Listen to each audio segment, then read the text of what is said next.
guess we can go.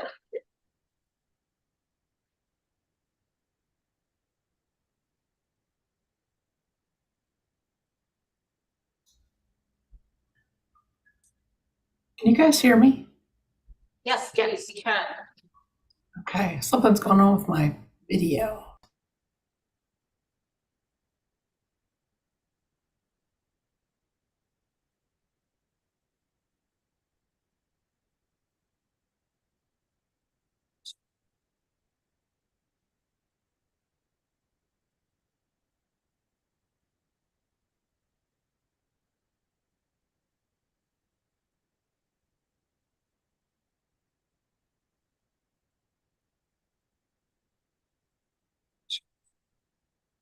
Exactly. We're good for this. Well, it's going to YouTube, so. Okay. Are we streaming now? We are. Talking to the public? Okay, great. I guess I will call this meeting of the Workforce Diversity and Inclusion Committee to order at 3:06 p.m. We have 6 members present and a bunch of guests. This means we do not have quorum yet. We're expecting we are expecting more members, so we can't vote on anything yet, but luckily the first thing was not going to be voting. So first, welcome and introductions. We do have at least one new member and various people who don't necessarily know each other. So I would love to go around the room and have everyone say like 20 seconds max, your name, pronouns, role that's relevant to here, and anything else brief you'd like people to know about you. So I'll start. I'm Veronica Pillar, they, them pronouns. I am a county legislator and chair of WDIC, and I've been a member of the committee for 2 years. This will be my 3rd. I'll pass it to you. Okay. I'm Chantalise DeMarco. I work for the Mental Health Division of Whole Health. I've worked for the county for 29 years, and I was a founding member of WDIC, and I was invited back to the process. So I'm here today. Welcome. Lisa Holmes, I'm the county administrator, she, her pronouns. Been part of WDIC since 2012. Good to be here. I'm Katrina McCloy. I'm clerk of the legislature, she, her, and pronouns. And I'm here to help out with membership, voting, and the bylaws tonight. Which is very appreciated. Maybe let's hop to Kate and then Annie and then back into the room. Sorry, I couldn't find my mute button. Kate Shanks Booth, director of the Tompkins County Youth Services Department. I believe this is my 3rd year on WDIC, and I have been with the county 5 years in March. I think I have the best job in the county, so.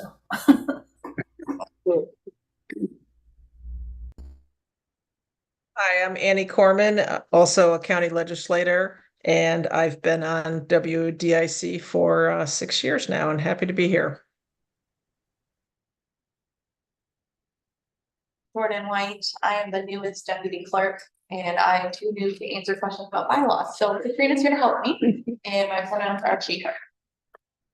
Travis Brooks, Legislature in District 1, work over at G for the last 25 years.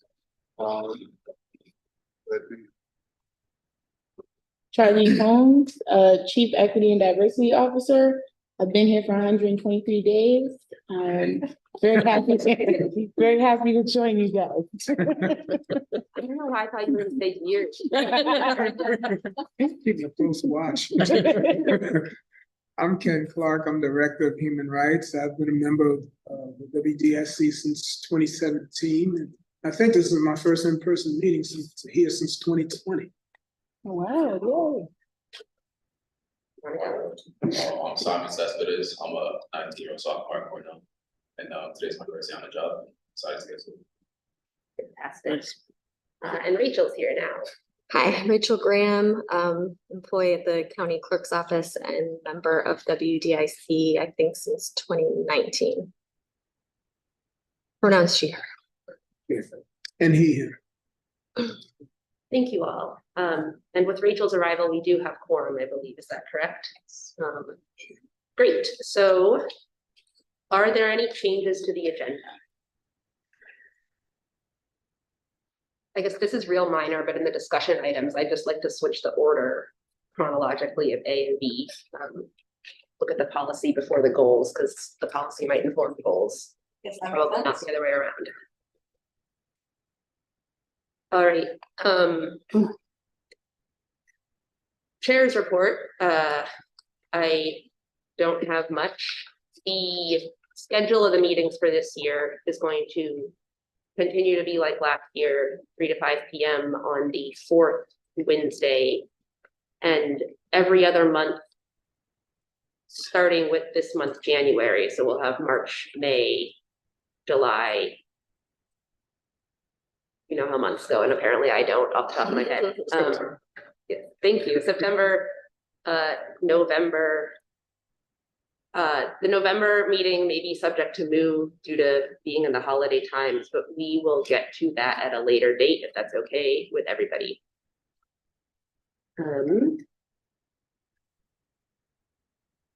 And I guess the only other thing, since it was mentioned at the last committee, Leslie McLean Claiborne had invited us all to the GIAC Martin Luther King Day breakfast, which I went to, and it was a fantastic program. I know a bunch of people were here. Our newest member, Travis, emceed it and did a great job. I don't want to put you on the spot to talk about it, but I just wanted to highlight it, thank everyone who participated, and see if anyone else had comments.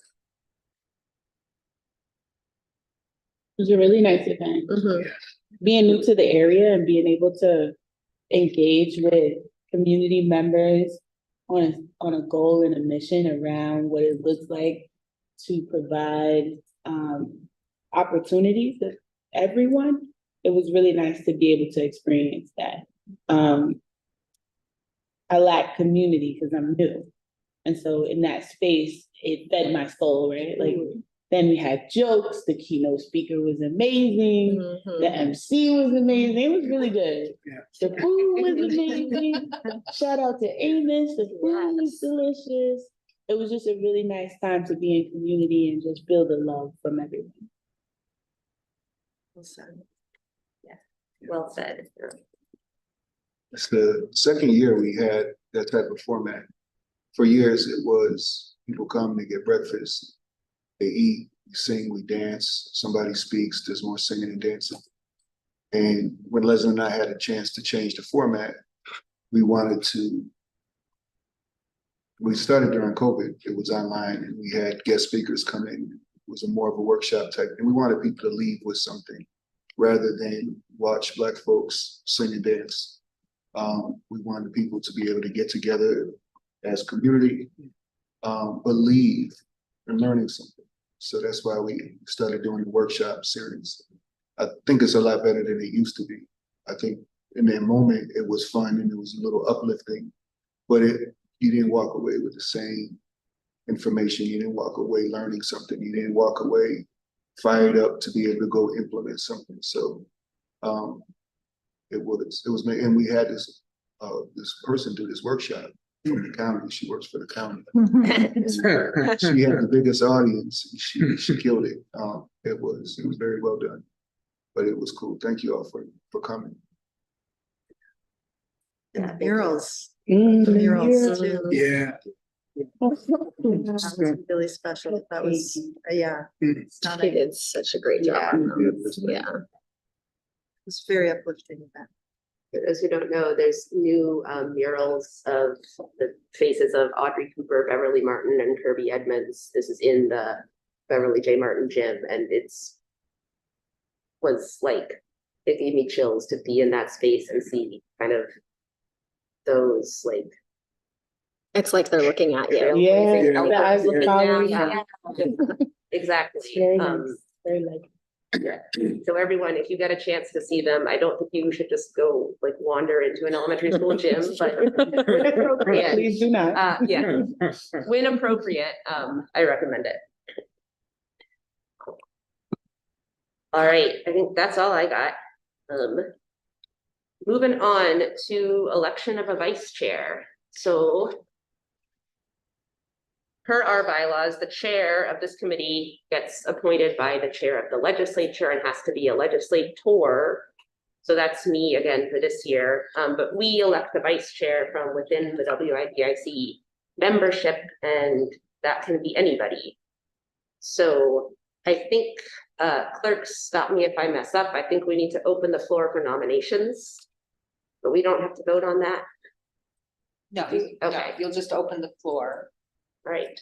Would anyone like to nominate anyone for vice chair?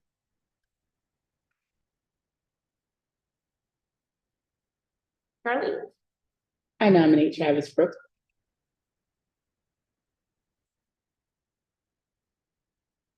Do we need a second? Yes. Okay, anyone second? I'll second. All right, Rachel seconds.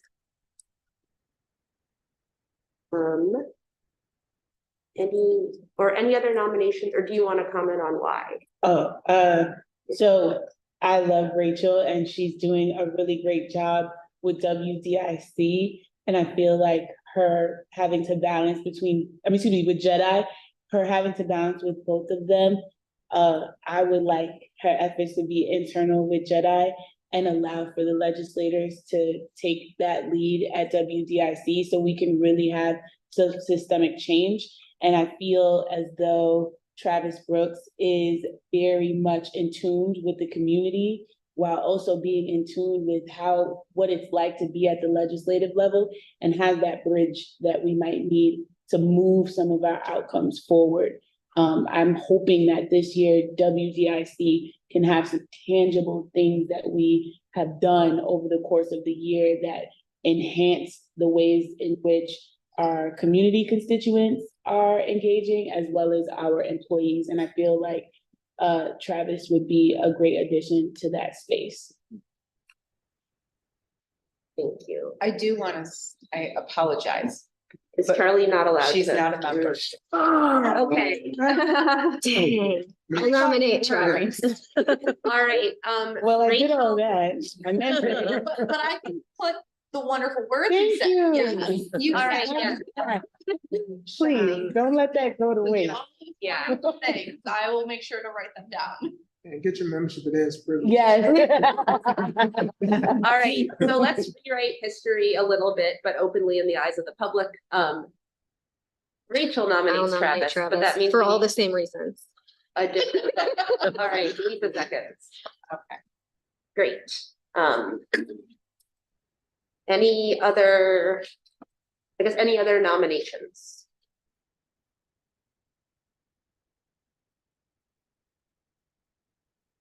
Seeing none, do we need a vote to close nominations? Usually ask if the person wants to accept the nomination too. Thank you. Good idea. Yeah, Travis, true. I would you didn't like even to have- accept the nomination? Sure. I didn't even know. All right. Okay, let's close nominations. Yeah, yes, you do. Yes. Announce that. And then let us have a vote, and with one nominee, are we just voting a yes, no to Travis Brooks as the vice chair for 2024? Yes, we should probably do a roll call just because we have two members. Right, yes.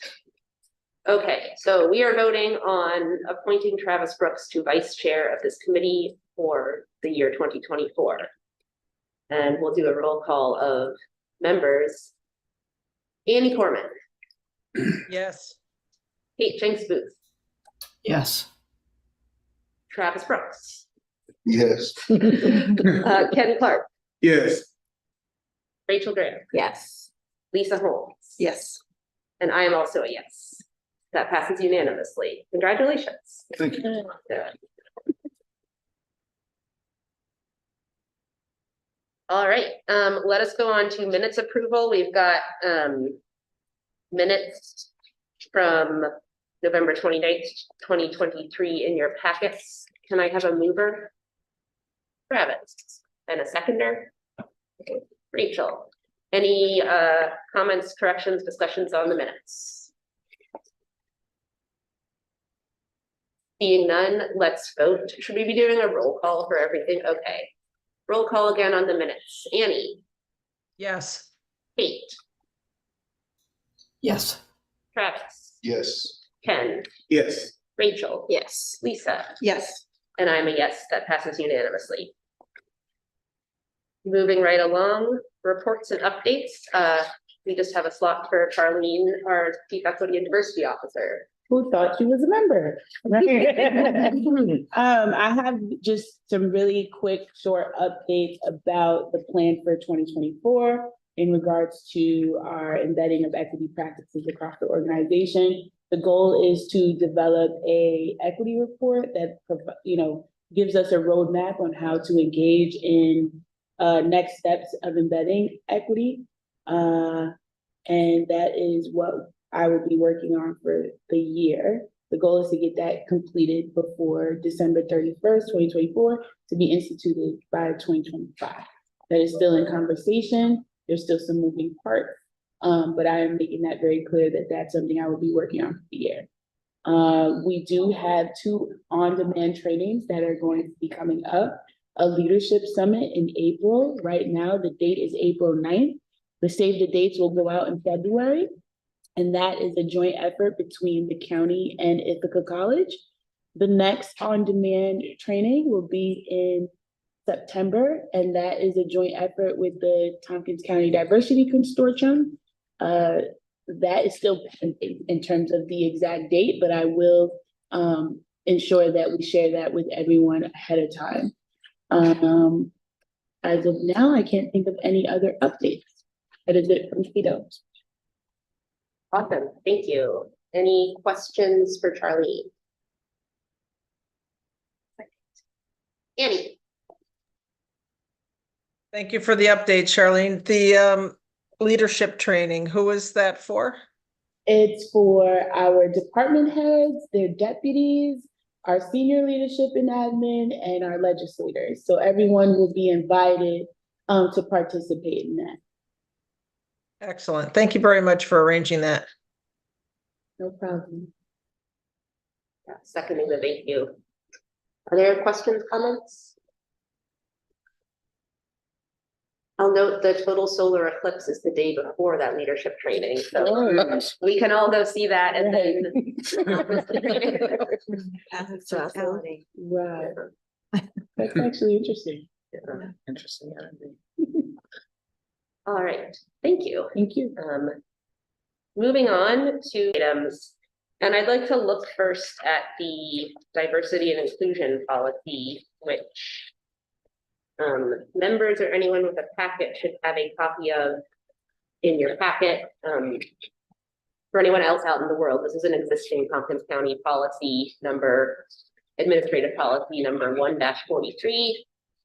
And Rachel and I wanted to bring this up because it is, I don't think we've looked at this in a committee meeting in quite some time, but the first listed responsibility of WDIC members is to be familiar with the diversity and inclusion policy. And correspondingly, the policy itself mentions this committee quite a number of times.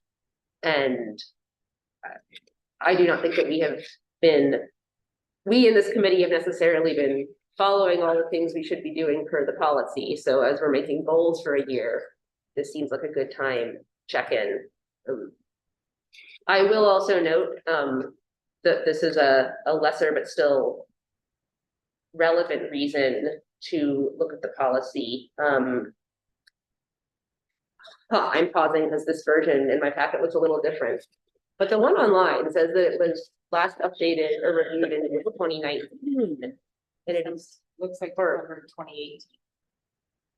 Or no, That's when it's. No, To the be last reviewed. modified date is May 7th, 2019. okay. Next scheduled review is May 2024. Yeah, so maybe this was the previous version. Fascinating. I wonder how different it is. No, the one on the website says next scheduled review in 2024. That's the one I have. Yeah. Okay, That's Which is. not the one, this one, yeah. okay, well, I'll pull that up. At first glance, it doesn't look to be like structurally different than the one in the packet, nor dramatically different. Sorry about this.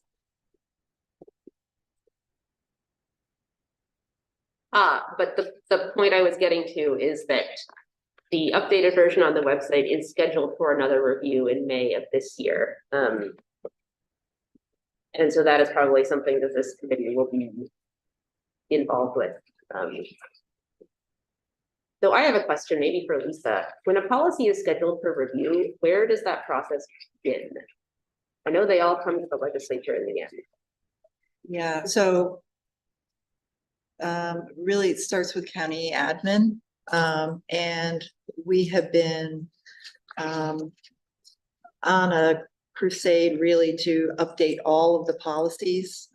Some of the ones that we started with were 25 years old or more. So we've been slowly working through, I would say, for the last 5 years. So this is actually kind of exciting that one of the policies that we've reviewed is up for review, like then to keep them updated, that we would just go back every 5 years. So the short answer is it would start with admin, but we in looking at reviewing a policy, we bring in the related department, the subject matter experts. In this case, it would be WDIC for starters as to what's changed, what needs updating with the policy before it goes out for organizational review. That's helpful, thank you. So in this policy, I mean, certainly if you haven't yet read it in full at some point, but if you jump down to section 2E, am I reading this right? Yes. 2B1, this is packet page 8.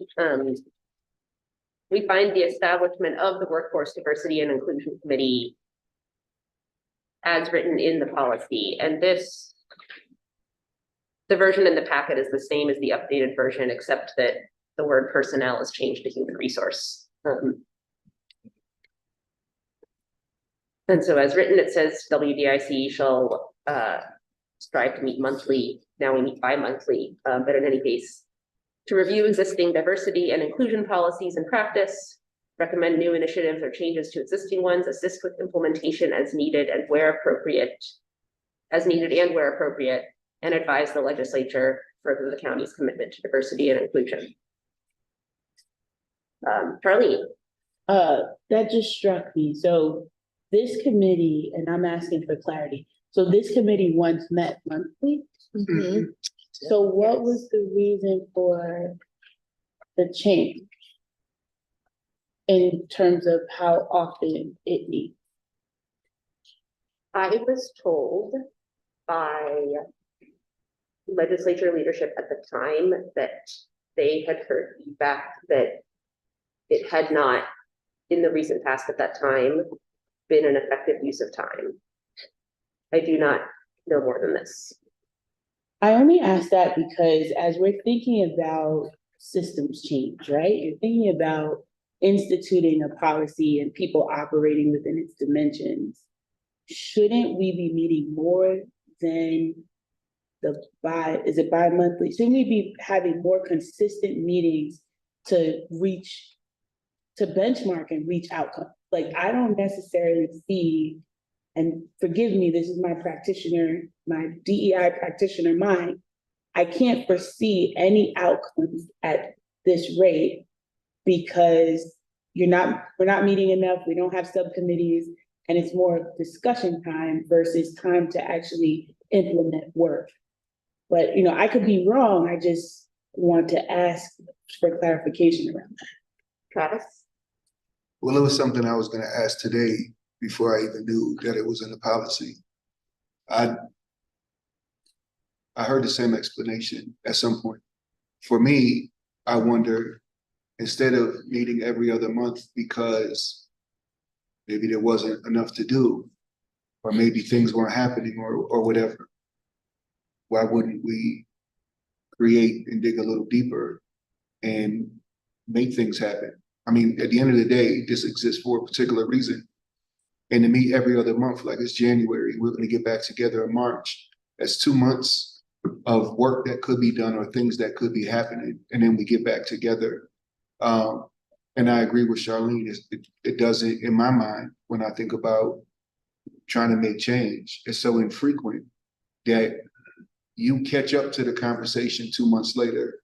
You're not really talking about the work anymore because you're just not meeting enough. So if there's things you want to do, I guess groups of people could meet in between, but you can't vote on it. You can't do this, you can't do that. So to me, it makes sense. And I can't believe I'm saying this because I absolutely do not like meetings, but it doesn't make sense to me that, especially with the work that's supposed to be done with this group and how important it is. And we look at some of the issues that we have in the county, in employment, staffing, it's all over the place in general. Why we would minimize the work? Why wouldn't it be maximized? That's just my opinion, is that we should, and it says that we're supposed to. It seems like it's an easy cop out, like, oh, not a whole lot is happening, so let's just meet every other month instead of, no, let's figure out what we need to do to make some things happen. These are good questions. I want to note, this isn't pointing in any direction. Something that I've noticed that is can go underappreciated by, I think, but I'm kind of new, by legislators who haven't served on WDIC, is how different this committee is from our legislative standing committees. The standing committees, like, they meet monthly, and they each have a whole bunch of departments that meet to them, that report to them, and the departments are full of staff. And so when the committee makes decisions on things, in not all, but in many cases, there are quite a lot of county's employees whose parts of their full-time job is to work on implementing the stuff that was discussed with the committee. WDIC does not really have that. We have our Chief Equity and Diversity Officer, which is great, but you don't report to this committee. I think we work together and we can be here to support you. So maybe I don't know if this committee's structure is up for change in any way, but in as much as it might be, I think your perspective from your seat on what is needed to support you and how WADC can fit into that is really important. I know we've got like a couple department heads here as members of the committee, but it's not that your departments report here. And other than that, that's it. No one's taking these things and taking I don't know why I started this sentence. I already said it. We don't have departments that report to the committee in the same way. So it is work outside of the meetings doesn't happen naturally. And I think, last year, and this I'll very much take on me, I think we hoped a lot of work would happen, and then I didn't necessarily follow through, or collectively we didn't follow through without a framework outside of the meeting structure. I've gotten too soft and used to the support of our clerks and all our other meetings that I don't know what to do without them. I do want to say one thing. WDIC isn't a standing committee of the legislature. It's an advisory committee to the legislature. So that's why there's not the departments set up to report to it like our other committees. Right, thank you. So I'm not saying there should be departments reporting to it. I think getting back to the beginning, I think that legislators I think one can forget that WDIC doesn't have departments reporting to it, and that it is a different kind of thing than a standing committee. because it gets listed in the standing committees and like report backs at legislature meetings and committee assignments and such. Annie?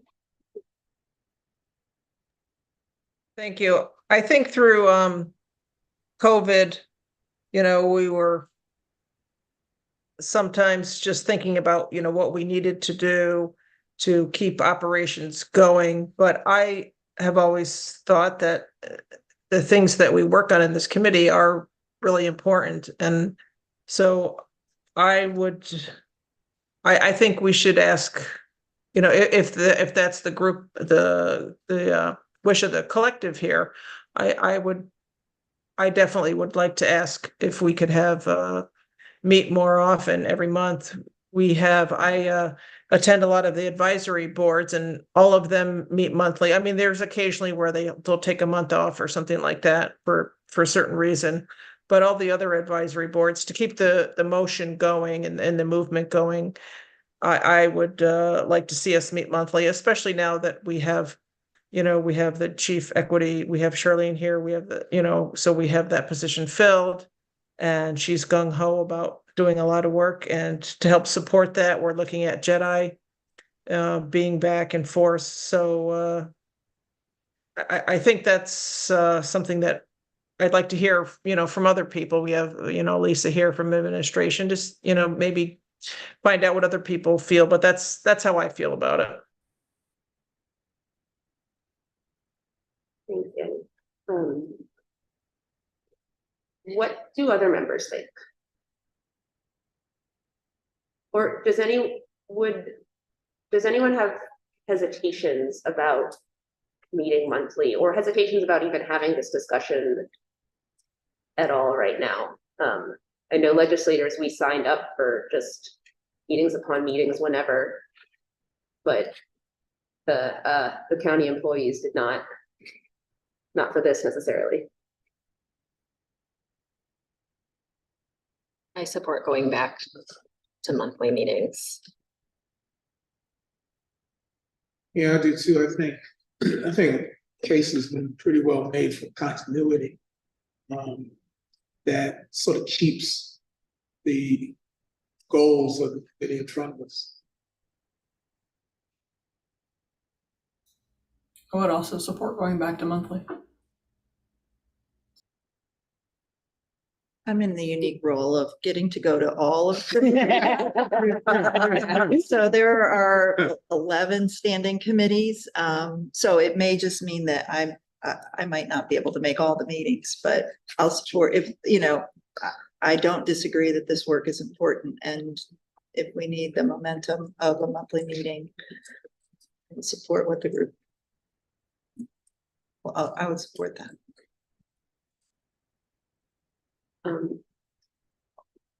I don't know who gets to make the.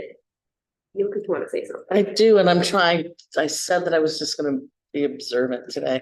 Okay. Can't do it. I as a person who's been part of this work for a long time, and I separated myself partly because there was a reluctancy in particular legislative bodies to move this work forward in a meaningful way. The legislature gets to decide what it values. And by making this more consistent, you're demonstrating that this is valuable work. And I will tell you, it needs to be done. And I'm not even a person that's necessarily impacted as much as others. You get to decide that as the legislature. And I think that putting it back at a minimum to monthly, and then deciding that you're really going to commit to this work, and to commit to an infrastructure of accountability throughout the departments, that's where I would like to see this work go. And I'm willing to support it in whatever way possible toward that goal. And so that's why I'm sort of stepping back into the fray a little bit, but it's frustrating to be part of the work and then have to watch nothing happen. So the level of consistency that this group can meet and actually feel supported by the legislature in the work is I think where it needs to go. My personal opinion. Thank For you. what that's worth. Charlene. Also, it makes me think about the departments, they don't report to us, but we could ask them to come and share the equity work that they're doing in their department. Maybe, you know, we could have fruitful discussions, topic-based, things of that nature that allows for us to integrate that gap that you identified. So, and the monthly meeting would allow for us to More chances to do that. more chances, more touches, yeah. That's a good point. I don't want to put you on the spot, and yet I will, Katrina. If we were to increase the number of meetings, this would be potentially twice as much work for you. You have concerns.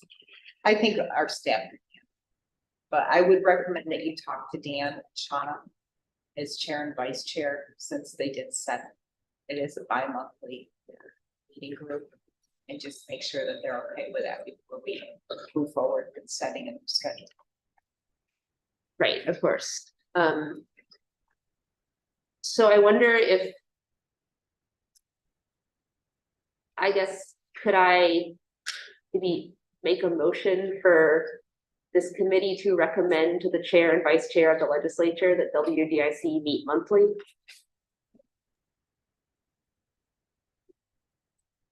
Annie? Do you want to do it, go back to the 1.5 hour that we used to meet? Because we moved it up to 2 hours, because 1.5 hours every 2 months certainly wasn't enough time. Personally, no, but I'm open to other options. I think it's easier to plan for 2 hours, and if you don't have 2 hours, you can leave in an hour and a half. But if you have folks who have busy schedules, plan for an hour and a half, and you have a good discussion, things are going well, then you have to stop, because you have to respect people's commitments. So even in our regular committee meetings, sometimes they don't last 2 hours, so people get back some time. And if you have to go, I mean, you have to go. So I like the idea of planning for more. You may use less, but at least people can plan around that.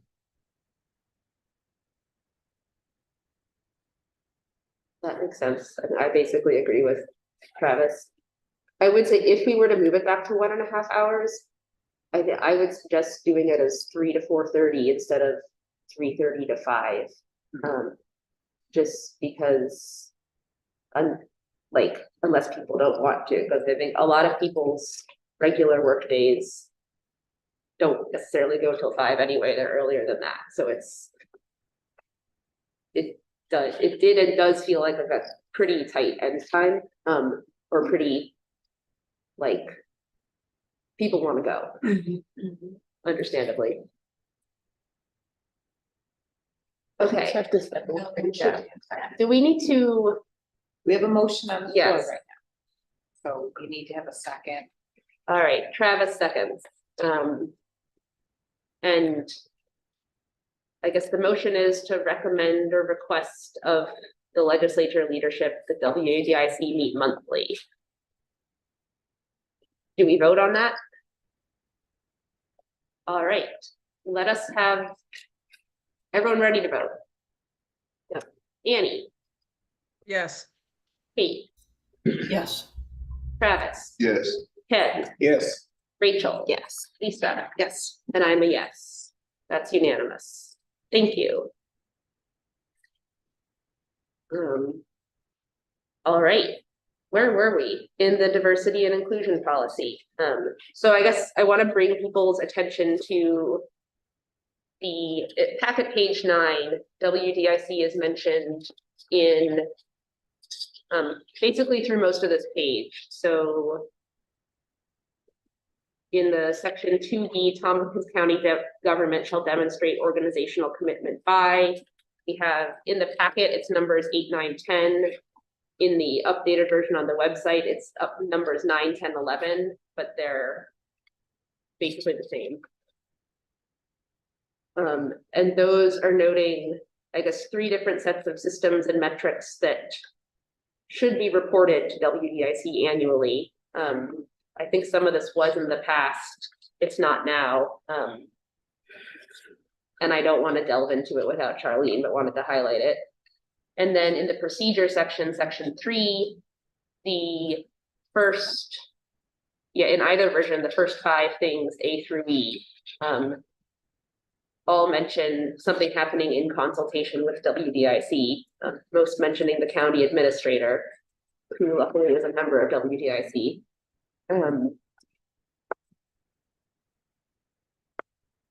And I think some of these things we do, and some of these things we don't.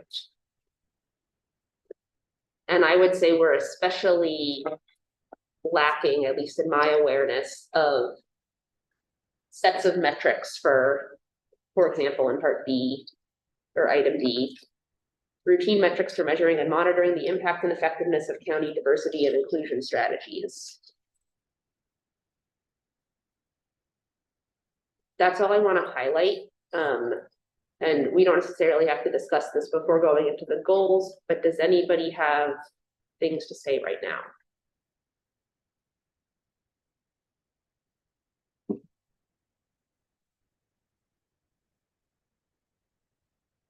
About the procedures and policies? Yeah. And as it relates to WDIC. Maybe if you want to highlight something, or I just came back to, be on anything. which one are we looking at? Number 3? Yes. I think it's helpful, Veronica, that you pointed this out because it can help, it can help inform the goals discussion, because I don't know that while there were previously metrics that were shared, I don't know that they were necessarily tied or used as outcomes for any specific DEI related initiatives. So I think it's something that we can strive for and work more at tying those things, looking at what we're implementing and measuring the effectiveness and just tying those things together. And utilizing JEDI as that space to either continue in the development of those tools or disseminate that information. Like, it's a really nice time to bridge the gap between these things, between these initiatives. So thanks for bringing that up. Thank you. I will note one thing on this page. I guess we said section 3, but also a few points right above it mention things that should be reported to WDIC, and one of them is about a performance review system. And I don't know if employee performance trends have been reported annually to WDIC, or even if we would have that data yet, because it's new, but you all did update performance review policy and methods very recently, right? 2023, it was a major highlight, and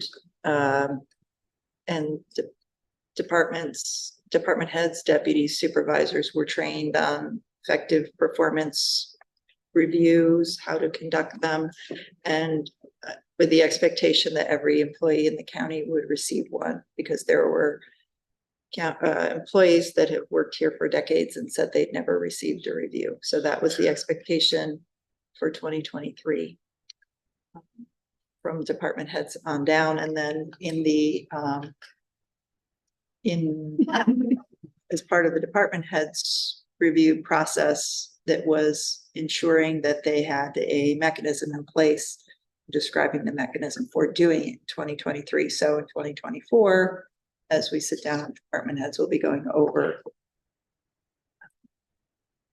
what took place and what their plans are for 2024 moving forward. Awesome, thank you. And also, by the way, we had a standardized review tool that came out of JEDI.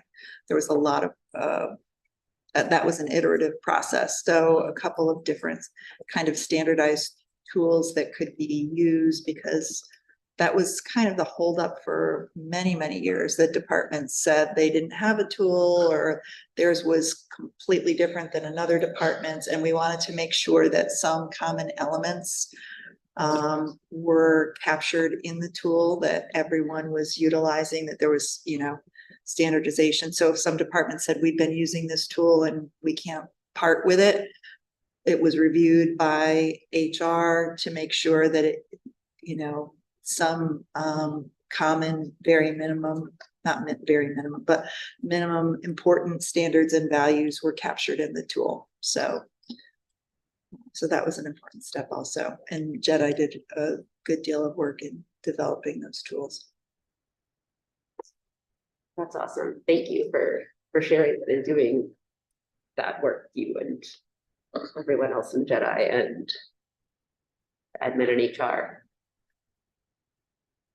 Any other things to say about the diversity and inclusion policy? Charlene?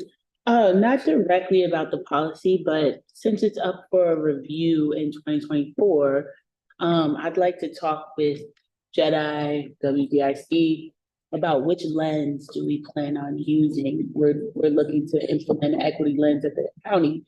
So are we going to utilize this equity lens to update this particular policy and use this policy to identify gaps that are currently present? For example, we had the standardization of the evaluation process. However, under the diversity, equity, and inclusion evaluation, we're asking individuals to provide feedback on what they've done related to DEI, but departments have no DEI plans or initiatives. So that's a huge gap in ensuring that even departments are engaging in outcomes. So I know I went really far, but just thinking about what will be our lens to update this policy to reflect and address those gaps. Thank you. Tate? Yeah, just a quick question. We're talking a lot about like operations, evaluations at like department levels, and I think that's really important. But I'm wondering, does anyone know, has there been created like an accreditation system or a metric system that's used to grade organizations or counties on a whole level? So to sort of, I don't know, like an outside vetting, or does that exist? Has anyone heard of anything like that? I'm just wondering in relation to what? Well, I mean, like, so we're saying we're setting all these things in place and we need to devote the time and do the work. But I'm wondering, is there a metric or a measure that is accepted as like the gold standard of what should be happening in a county government? And is that something that we could strive to measure up against, to hold as a bar to kind of rank ourselves against, to measure some of the work that we're doing? Absolutely. That was developed through the GARE network. I don't know if you're familiar with GARE and Race Forward. They've developed what the racial equity lens looks like at an organizational level related to government, and what the equity lens looks like in relation to government. And they've adopted certain standards from city governments to county governments to rural governments versus urban governments. And they have this metric that you're able to use where it's like a tool that you just input information into and it scores you on, it's like an equity report card. It scores you on how well you're doing in certain areas. It provides you with that metric. And it's easily accessible through the GARE network. And I believe that we are members of that network. So it's just a matter of us researching it and identifying which benchmarks we would like to utilize as our gold standard. Rachel? Yeah.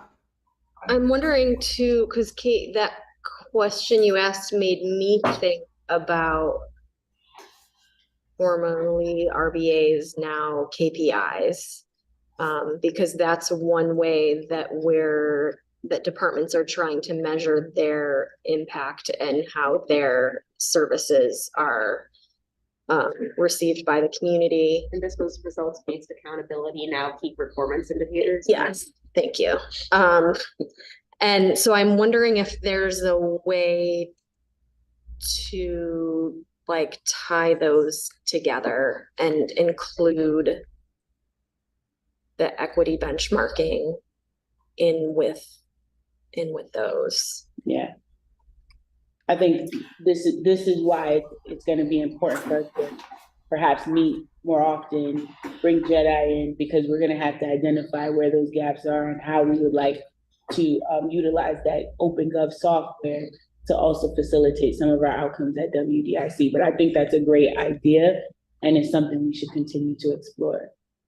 But right now, if we don't have we don't have data, we don't have quantitative data in this moment that'll provide us with the benchmarking opportunity to see where we are as an organization. I'm still looking for some of it as the CETO. I mean, I think too, part of that, bringing that tool from GARE to a department head meeting, or, including that as a tool that can be used and maybe more department heads are aware of it. I mean, but the ones that haven't been, like sitting in Jedi, or they're a large department and have people, I think it would just be a really good conversation to sort of get people looking at it. It gives us a language to think about. Absolutely. All right, anything else on this? Let's move on to goals. Naturally relevant. So I guess Rachel, could we share the messy document we have? Yeah, I mean, Yeah, all right. why not? And I will email it to you after, Jordan, in the form that it currently is.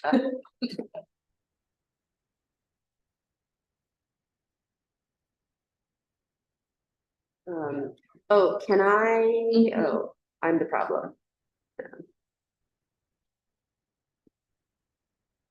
I'm going to share my screen, which has a document of it on it, which has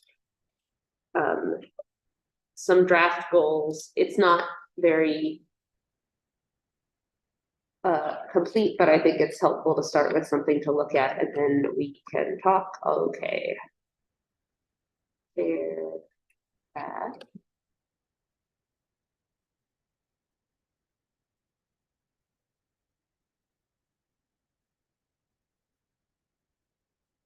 Okay. Can you read this, or should I make it bigger?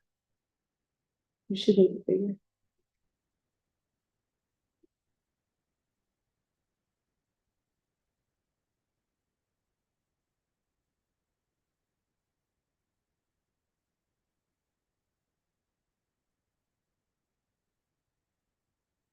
Okay. I can't see the whole. You put it in landscape. Oh, yeah. Well, I can't see the whole width, but I don't think. Here. I'll show you the format of the document so we can focus on the important parts. This is, and I borrowed this from some other committee goals formats. So every blue bar has a goal. Somebody wants us to prioritize the goals, which does make sense. Haven't put any numbers in here. And on the left, every time it's just going to say abstract. Why are we doing this? Which I don't think we have to put in words for this today. Milestones, what are the key milestones to measure the work? Department impacts, what departments are involved in this work? What is their role? I'd like WDCDI, good heavens, I'd like this committee before its next meeting, whenever that is, to have a full document of goals, maybe to approve at that meeting. Right now, what I'd like us to do is figure out what these top line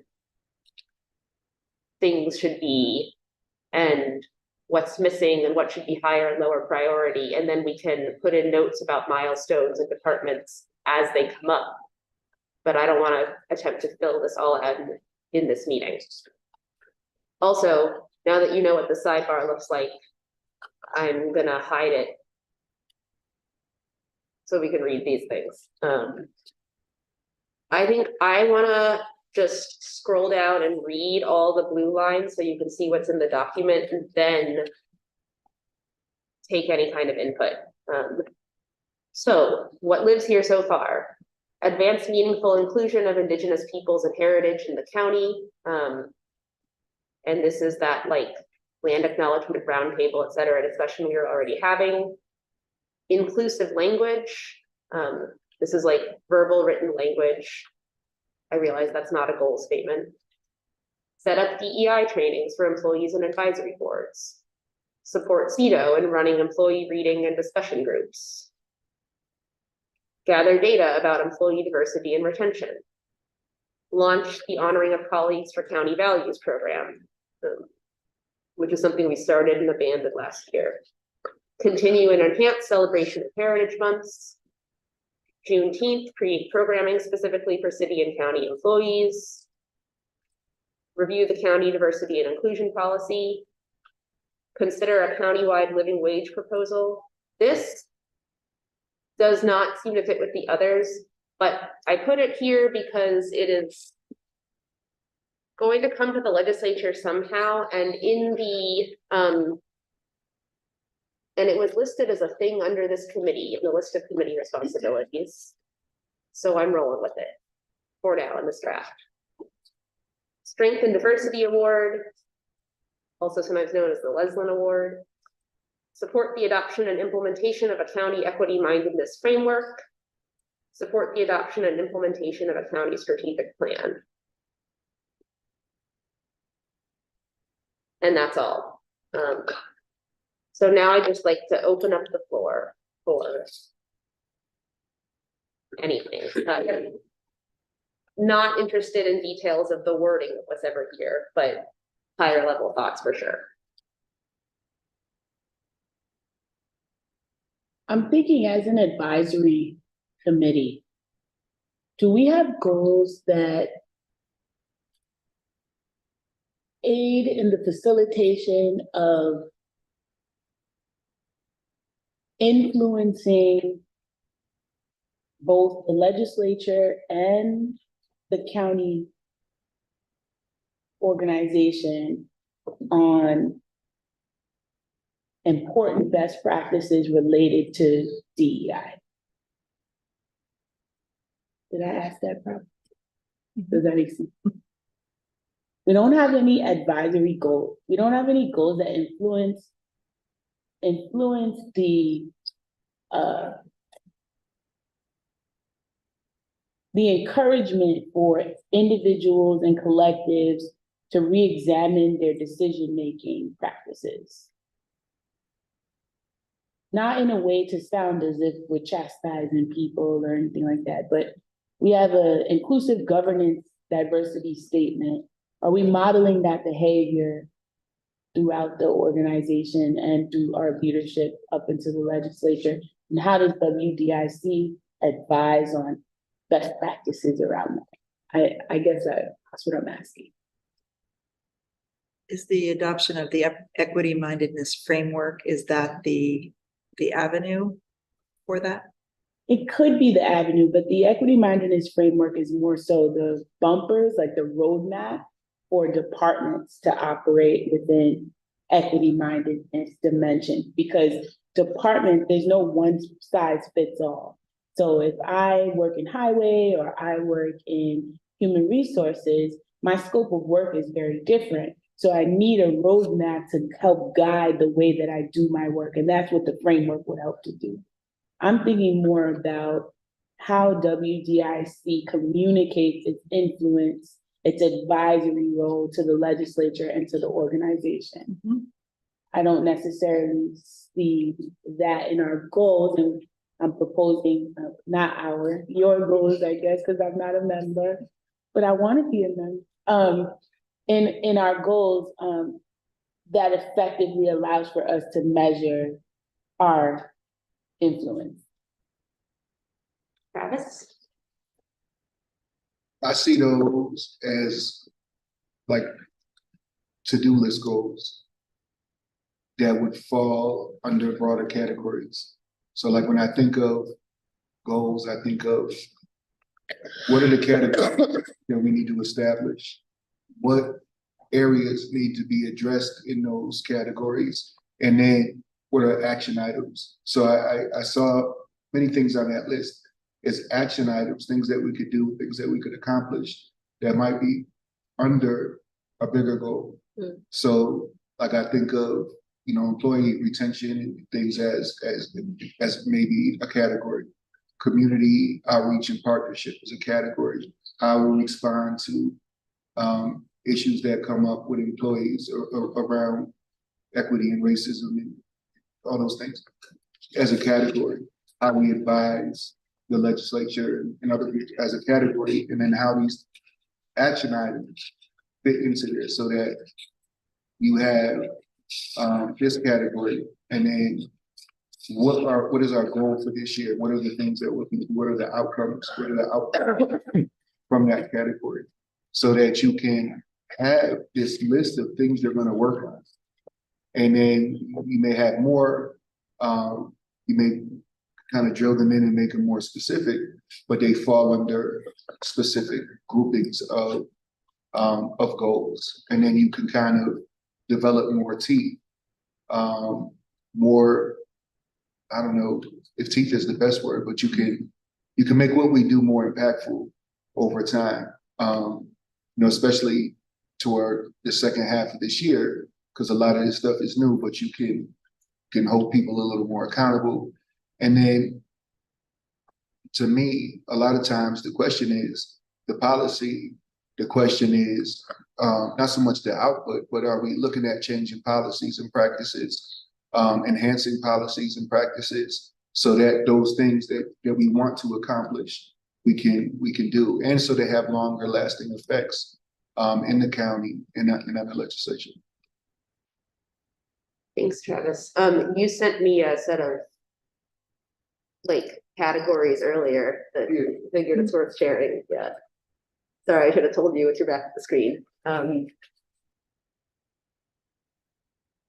I think that, and Jordan, I'll send this to you too.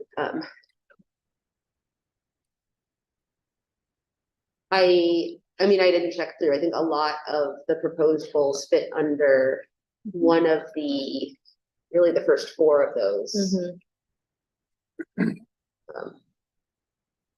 I know that despite, I think somewhere in the D&I policy it talking about WDIC supporting as appropriate response to incidents of discrimination, harassment, or inequitable practices. That probably uses different language. I have not experienced this committee as a committee being involved in that at all. At least not recently. Or specifically not recently. And so I don't know where we want to go from here.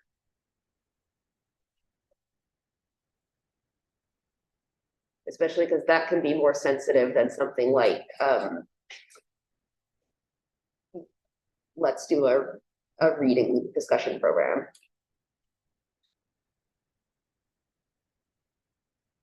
I'm sorry, I want to make sure I follow the, would that fall under policy development? Are you talking about response to incidents? I'm talking about response to incidents. I guess right now I'm looking down under the equity response mitigation.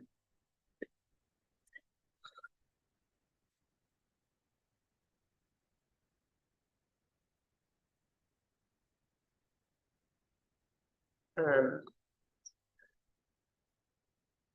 sorry, I don't remember like where and what document.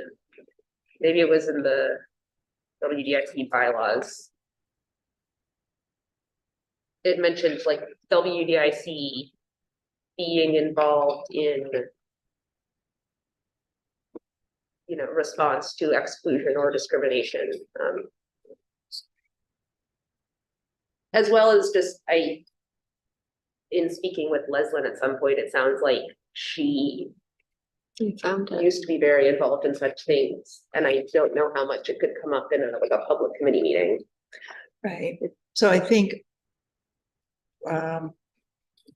at least my goal or hope would be that we put the structures and policies in place for staff and HR compliance to effectively respond in accordance with union contracts and, you know, general municipal law and the policies enacted here. And if incidents are coming, if that policy is not working or staff aren't, you know, responding, or if more is needed, then that's the information would get to people in this group, or it would be brought back to this group for further refinement. But it would be, this group would not be handling them Right. hands-on. Yeah, that's not the idea. The idea is for this group to be dealing with case by case situations.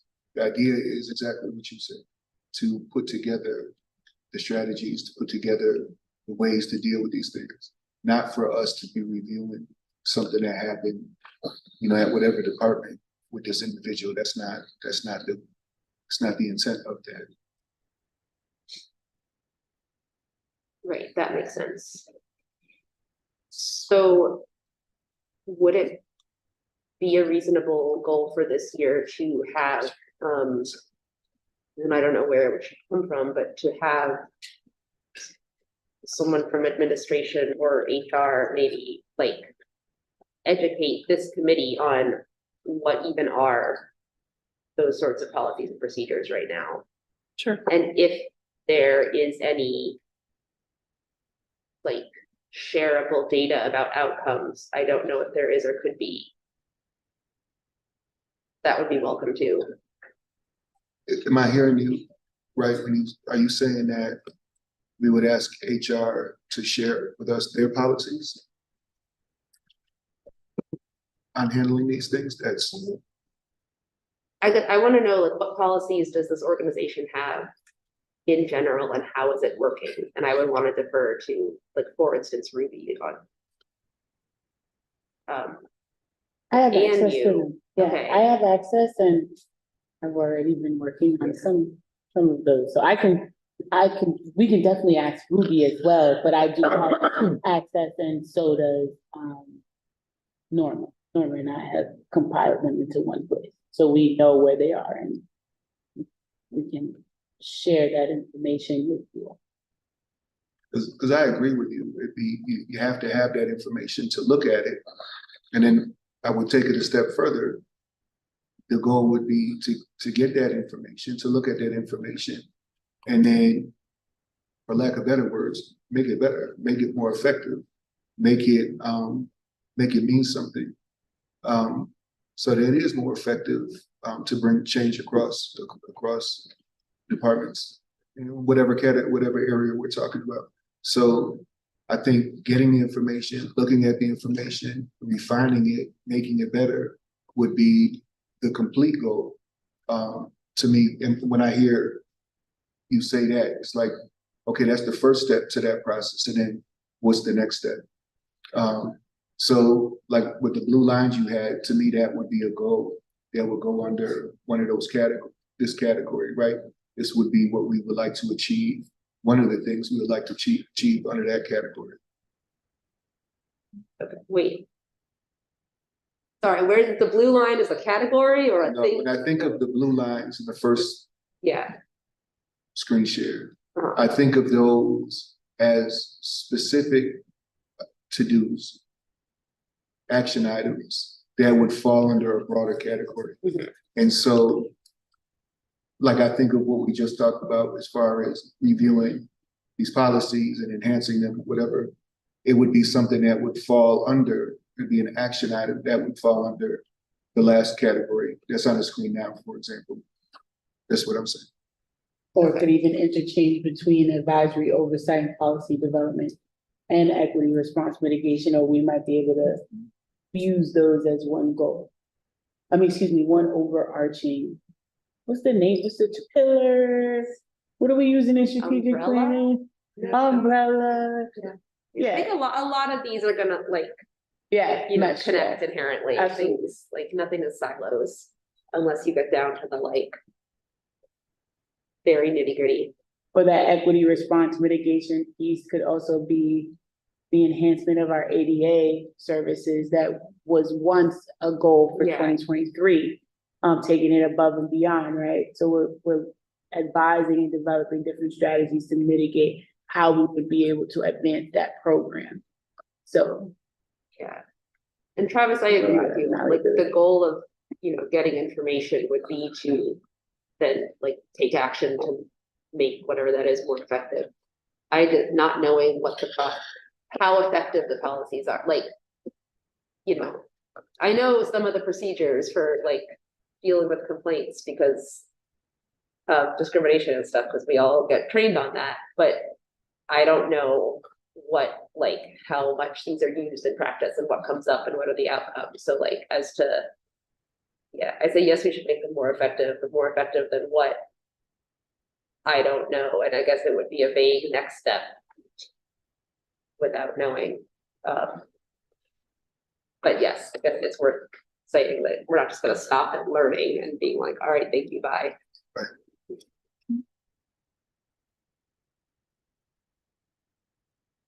But I think a lot of it comes down to implementation and practice. You can have the best policy in the world.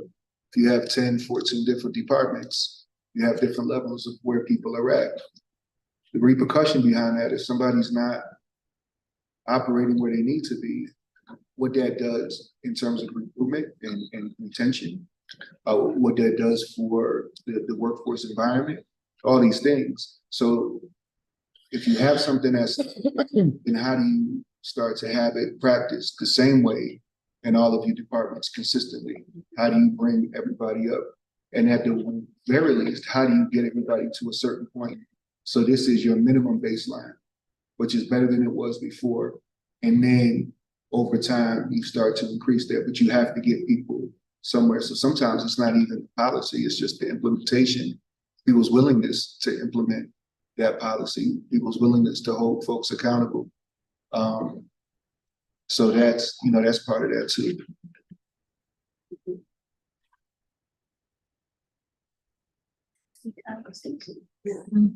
Excited. I just want to say related to that too, I think it would be good to find a way how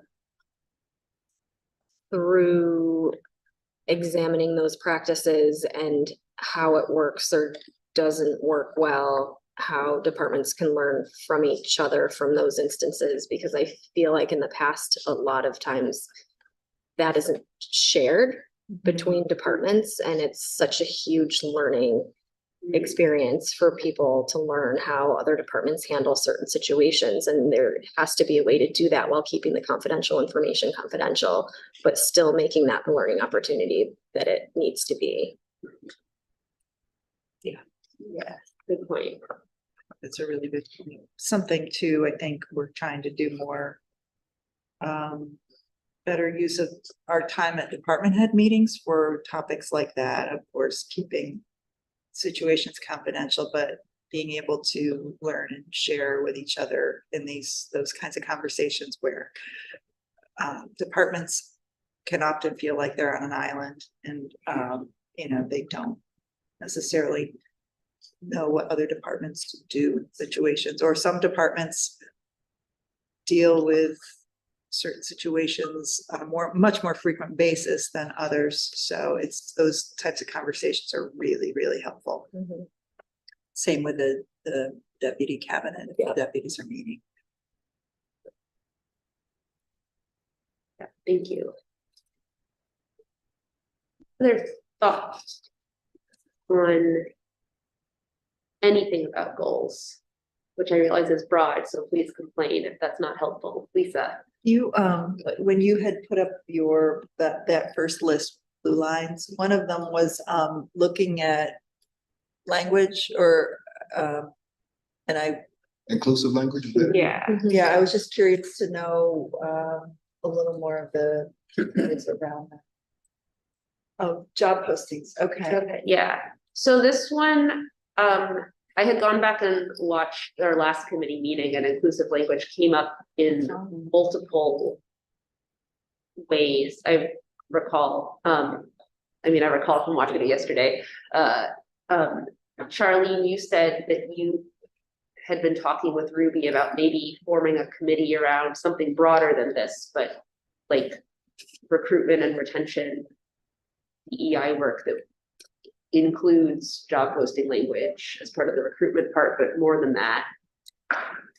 And I think this also, I think Nick had said this had come up from the Jedi Access and Equity Committee, which somewhere in here I have the report back of things. But I don't want to speak for you if you had. Yeah, thoughts. in tandem with talking to Jedi about creating a committee around what shared language looks like. So basically taking in our diversity and inclusion policy, we have definitions. Some of these definitions need to be updated, and they do need to be disseminated across the organization. Equity means something different to every department. And so that inclusive language piece would be bridged with a shared language that everyone utilizes to understand how we engage in diversity, equity, and inclusion. From that, the strategic plan sparked some conversations between Ruby and I about what it would look like to update job description, because department heads had been reaching out to me about language in relation to their recruitment efforts. But that would be a larger call for human resources. And they currently have a retention committee that we would also have to engage in order to move some or facilitate some of that work. So it's still in the discussion stages. Nothing has moved forward yet, but it's a way for us to start bringing these tentacles into a centralized place. So that would fall under the shared inclusive language piece. Thank you, Rachel. No, I just have a question about something you said. Yeah. You said there's a retention committee Yeah. within HR. I think it's comprised of some constituents across the county. Oh. Larry, Ariel, and another individual. I hope I think retention. This is the first I've ever even heard of that. Okay, yeah, I believe that they have a small committee that talks about retention in relation to our workforce. But for the record, for everyone, if I am wrong, please call me out. Okay, but I believe I met with them. Okay. I introduced myself to the committee one day. So. Okay. But you know what happens, sometimes you start a committee and then it falls off and then you try to resurrect it again, and so they might be in that kind of stage. Yeah. You know. Okay. But I do know that there have been discussions around. Related to this, I want to lift up, this is maybe not quite related to committee goals, but it is related. Looking at the I've got this document that is the one pager of recommendations from the 2018 Workplace Climate Survey results that the Jedi Access and Equity Subcommittee condensed last summer. And under the heading engagement, a couple of the items are: one, determine the effectiveness of the new hire buddy system. And they noted, staff hired in 2022 do not recall the system as new hires. Consider reinstating the system to improve camaraderie and communication in addition to engagement. And after that, human resources will regularly survey newly hired employees to learn about progress with orientation to employment in the county. And they note, staff hired in 2022 do not recall being surveyed as new hires. Consider reinstating this process to give employees a voice to generate internal data and address early stage concerns from or with new hires. So I just wanted to put that out there since it seems relevant to retention. Yes. In tandem with that, we also need a goal to formulate our plan for the climate survey in 2025. So we should be talking about that this year. And perhaps a discussion around how frequently we plan on doing the climate survey and what we're going to be looking for. And I think that's all like culture change, culture management, recruitment, retention, diversity in the workforce. They all go together.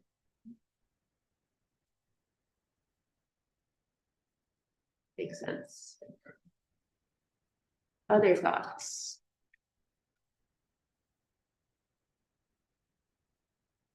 Hello, Buttercup. If Kat has joined us. I guess in the things in this document on the blue lines, and I can like read through and scroll back again, are there things that you think should be like high priority, low priority, definitely keep, even if it's that form, maybe don't do because of any reason? Are there other things that are straight up missing?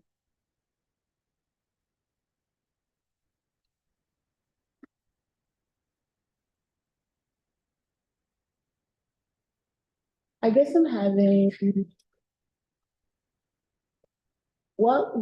how would we be able to measure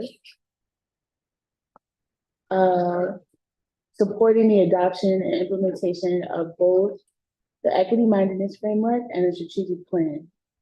Could that be one goal that we identify milestones for, or are they separate? Because the equity mindedness framework or the equity framework will be a part of the strategic plan.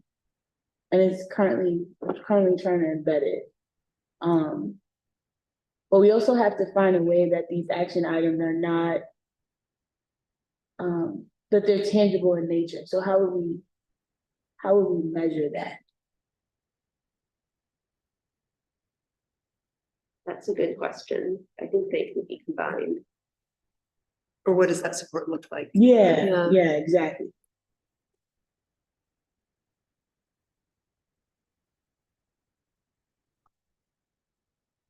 Any thoughts? I'm gonna just, the original portion of this document is saved somewhere. I'm gonna try to physically condense it so we can see the top line things all on one page.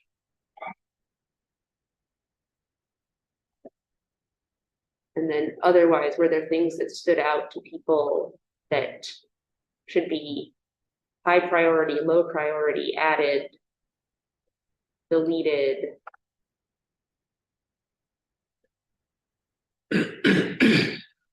A couple of things off the top of my head, I believe have become embedded in work plans for certain departments. For instance, the Juneteenth celebration, Dr. Clark, in your department, and the reading and discussion group with the Chief Equity Diversity Officer. So there are items of interest to this committee, but I think that there's also staff charged with executing both of those things.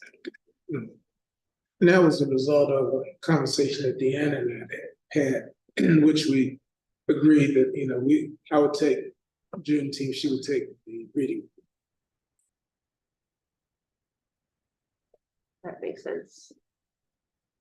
It's not to say that for either of those, we could be coming back to expand collaboration, Yeah. or, ask for absolutely. assistance or anything like that, but. Yeah. Perhaps those two can go under the intentional celebration month, intentional. I can't remember what the wording said. Oh, yeah. Yeah. That makes sense. Cause Yeah, the I heritage. think month. our role with those would be more to help promote and support in what ways Yeah. you bring to us that you need support from us. Yeah.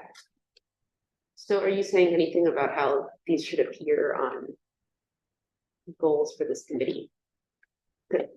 My thought would be if something like the Juneteenth celebration or the reading and discussion group is already on a department's work plan, then it's gonna happen whether this committee does anything about it or not.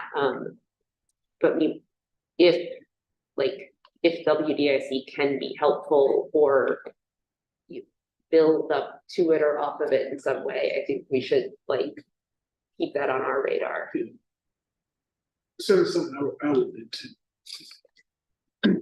And I would say both of those initiatives came out of WDIC. Yep. You know, they were born out of WDIC and now they're kind of institutionalized or.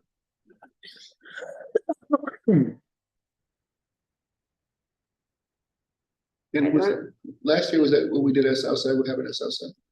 Yeah, we had that on, I just would have been the weekend, just the day before the big events.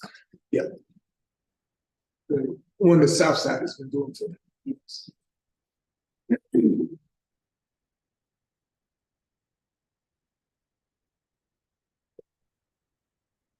Right, so that continue and enhance celebration of Heritage Month, Juneteenth, and what's the other one? The reading group discussion group. can go under that. Yeah. They don't have to be their separate thing. You're saying those three can all go into one. Yeah, like continuing to enhance celebration of Heritage Month, we could elaborate on that. Oh, yeah, there you go, yeah, we can. Yeah. And then that frees us up for 2 more goals. I guess too, one question I have just when it comes to implementation for some of the celebration of the Heritage Months. I know Office of Human Rights, you're often doing programming in conjunction, but there's specifically there are proclamations that are often written in celebration. And is it clear whose responsibility it is to where those come from, I guess? They are submitted to me from the BDIC chair. Oh, okay. From other legislators, Okay. but I it's something think- that they bring to me because we don't have a set schedule. Gotcha. For agendas.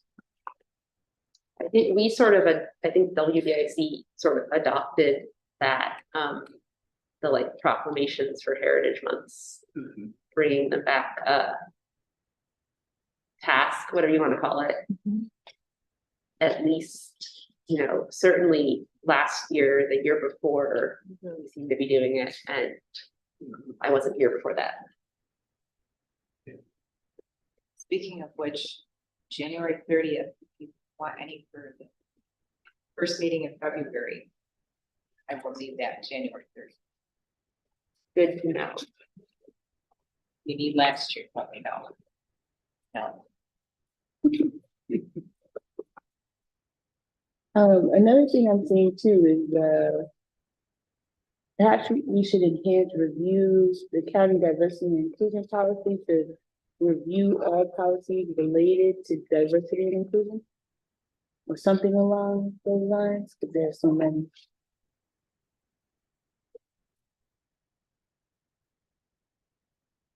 We also don't have anything that is addressing how we engage with our external stakeholders across this organization and the legislative level. Can you say more about that? So I'm thinking about, for example, upon my inception in the role, external constituents who are minority-led organizations or identified as historically ignored groups shared that there's a feeling of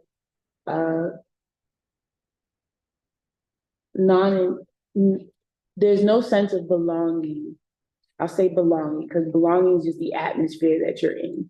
There's no sense of belonging at the county for their external presenting existence and or some non-presenting existence. I hope I said that right. I know that I'm being long-winded. Thus, it made me think about how we, like, for example, there are some individuals who cannot engage with Black people or cannot engage with Latino people they'll bring in another Black person or another Latino person to have that conversation with them, that comfort level. And what does that look like externally with our external partners, in how we engage with them in intentional ways to uplift them and center them in the space, department-wise, county-wise, legislative-wise. I don't see that here.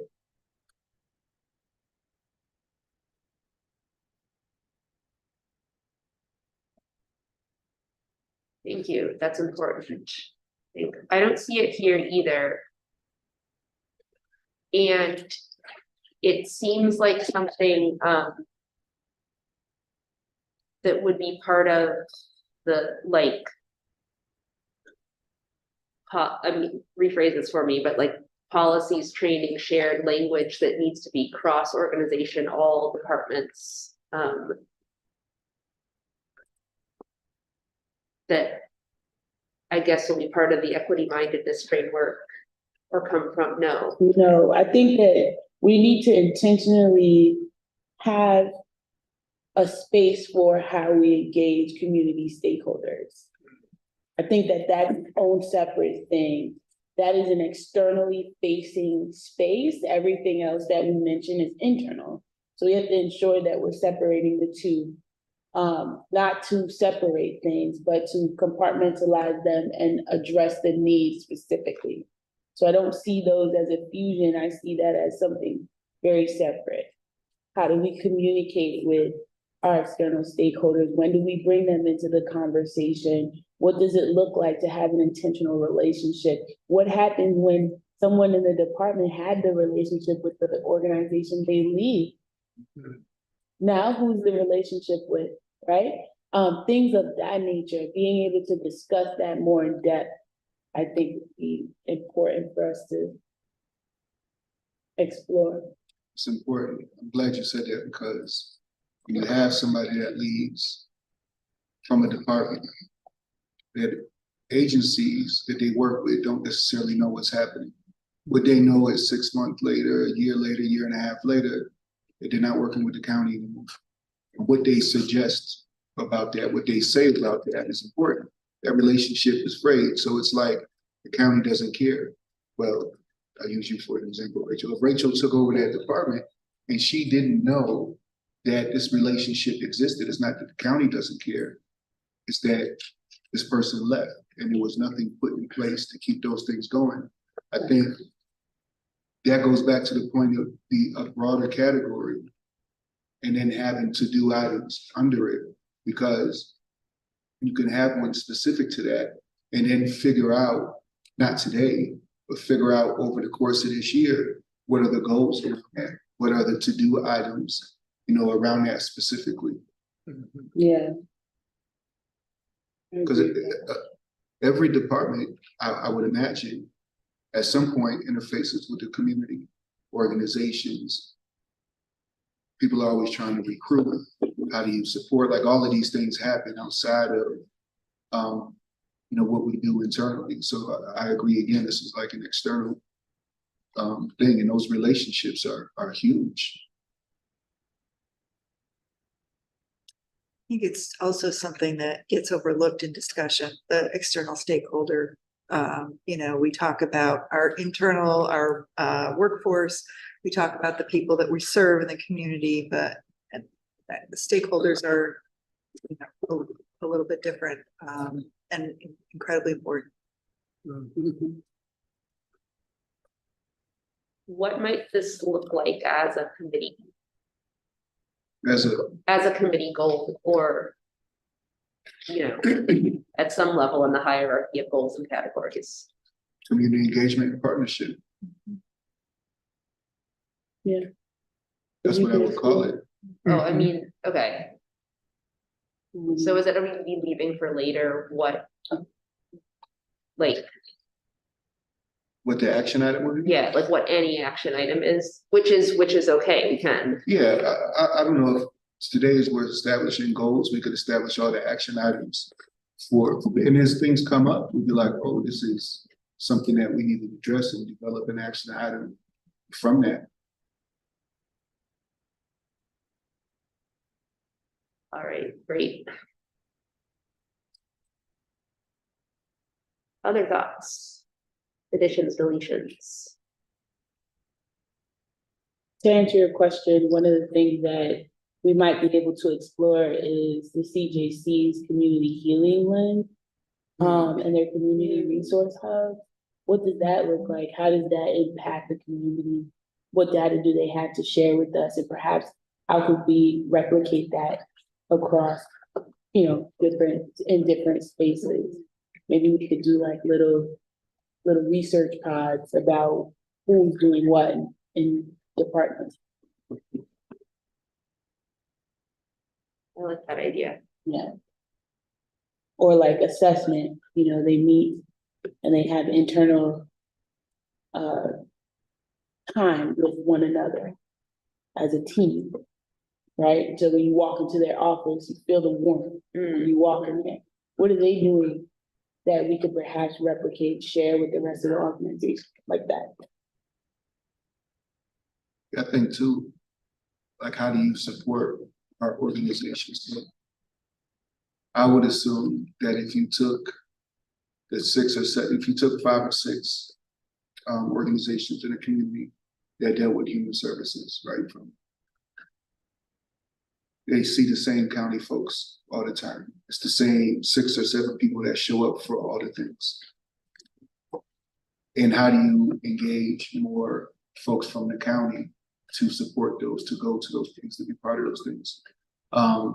And do folks know why it's important for people in their department to support these organizations?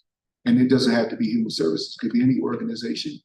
When we talk about recruiting, we talk about outreach, we talk about connecting. If people aren't doing that at its core, then how do you develop those relationships to do that? How does somebody reach out and say, hey, we're looking for blah, blah, blah, for this department, we have 6 openings.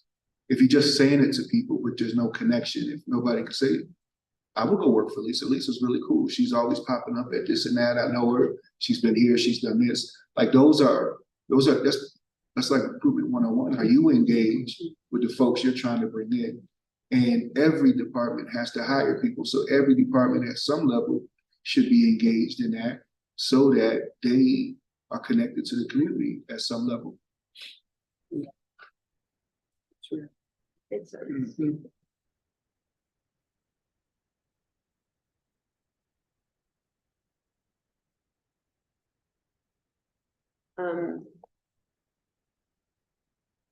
I don't know, I'm trying to type and talk at the same time. So that is important, and I'm bringing up the hesitation that comes up for me, not to like block it, but to hope someone can correct me, is I guess I get wary of, or like, I don't know how one would start to encourage or get department heads to encourage, or I don't know what, county employees to do more interfacing with community organizations or something in the context of like work responsibilities and hours and collective bargaining agreements and all of that. Like, I don't know, when last year we wanted to say, hey, can we invite employees to attend a pride parade? And there was a lot of, no, you can't do that really. Because problems. So I know this is what you're describing is not that, but like,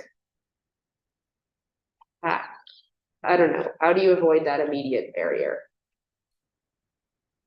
My initial question just is what were the perceived problems in the voluntary invitation to employees? It wouldn't, I think it was, like the parade was outside of hours. It could be it was kind of a work thing if it were, for instance, if it were coming from like a legislator or the legislature inviting people. It's optional, but is it really optional? Is it like, will it seem like it's mandatory or better if you go? I'm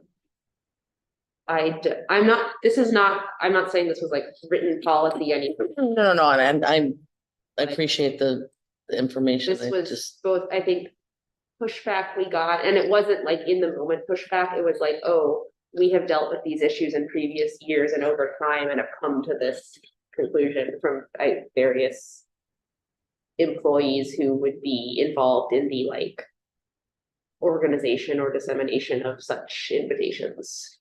I think we could avoid that barrier by maybe leveraging our relationship with Dominic Recchio and the communications team, and maybe just putting it on our website. We have a diversity and inclusion, a WDIC website with all these different things, and it could be community resources. And we just update it with the events. And if you want to go, you can go. If you know that the website's there, you know it's there. That's a goal I want to do is fix our WDIC website. Yeah.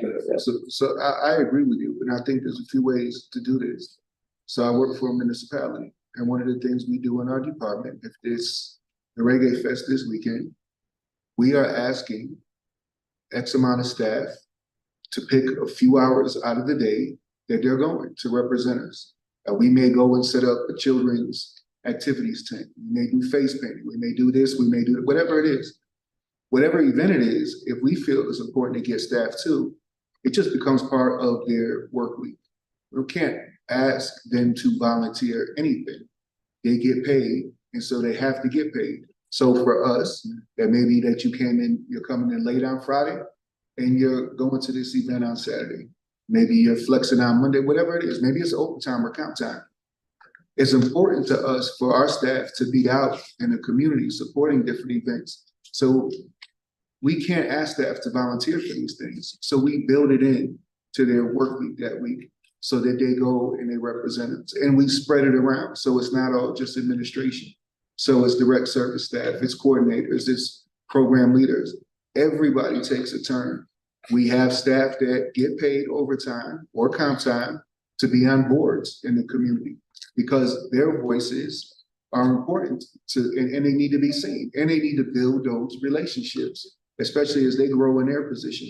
So for us, it's a city department, and it's probably very similar rules to the county.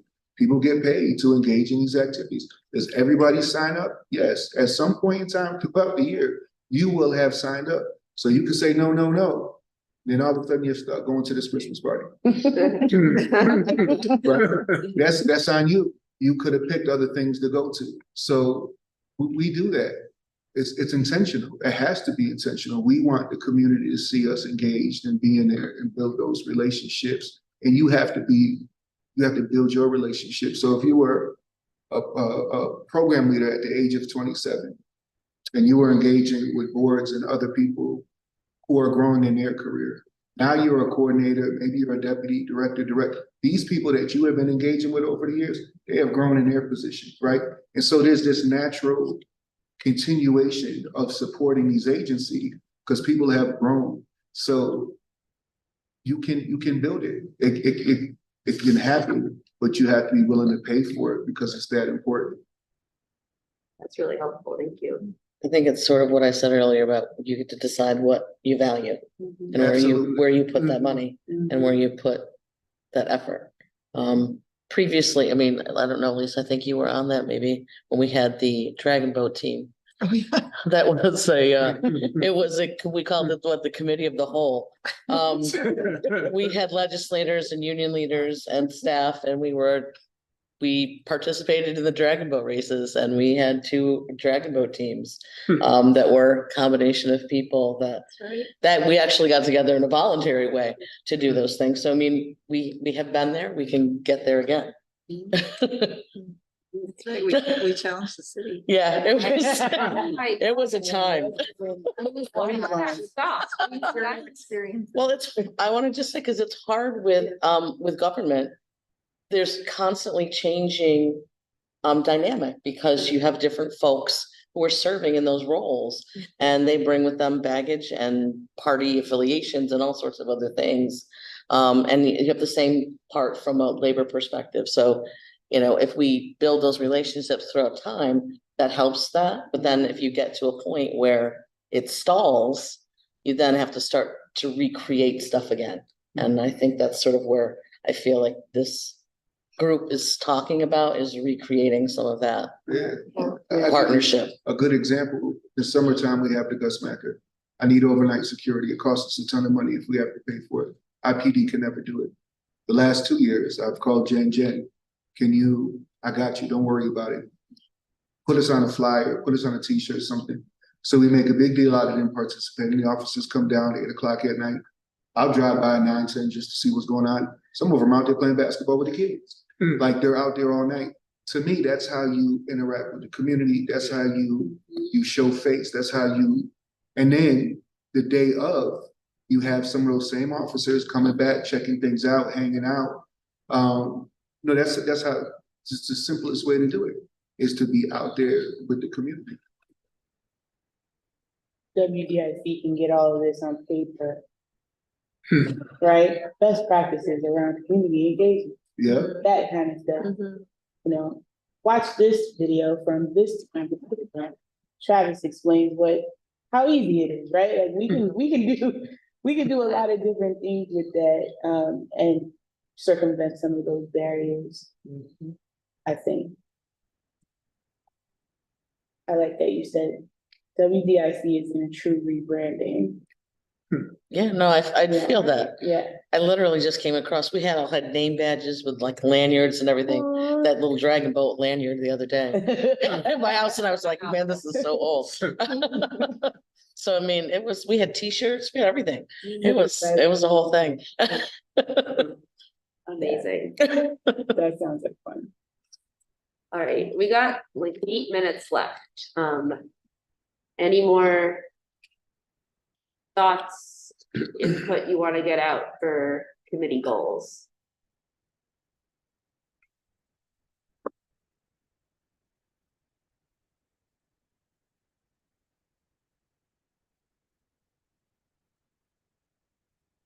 Whatever we end up with, Travis and I will do our best to put it into a complete document for next time.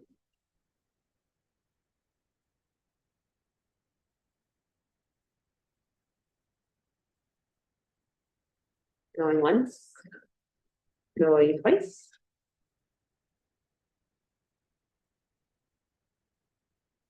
On.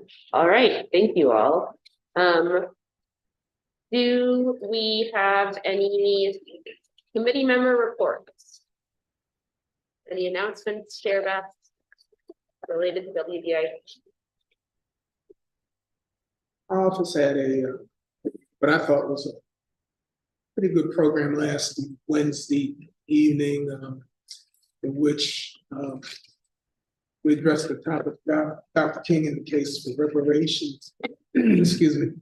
I think the last I checked, we had 70-some viewers of the event, but my mentor, Dr. Angus Brown, was the vice chair of the California Reparations Task Force, was the speaker. I worked with him as his assistant pastor at the Third Baptist Church Historic Black Congregation in San Francisco in the late 80s, early 90s. And it went really well. And we're still, planning, the rest of our programming for the year. I was real pleased with the way that turned out last week. Awesome, thank you. And it's on the YouTube website where it goes a little further.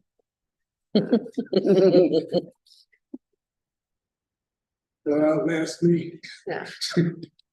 I'm glad. I still need to go watch it. I couldn't attend live. Any other reports, announcements? Excuse me.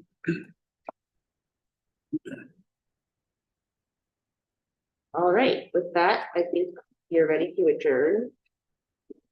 Seeing no obvious objections, we are adjourned. Thank you all. Hi, guys. Bye.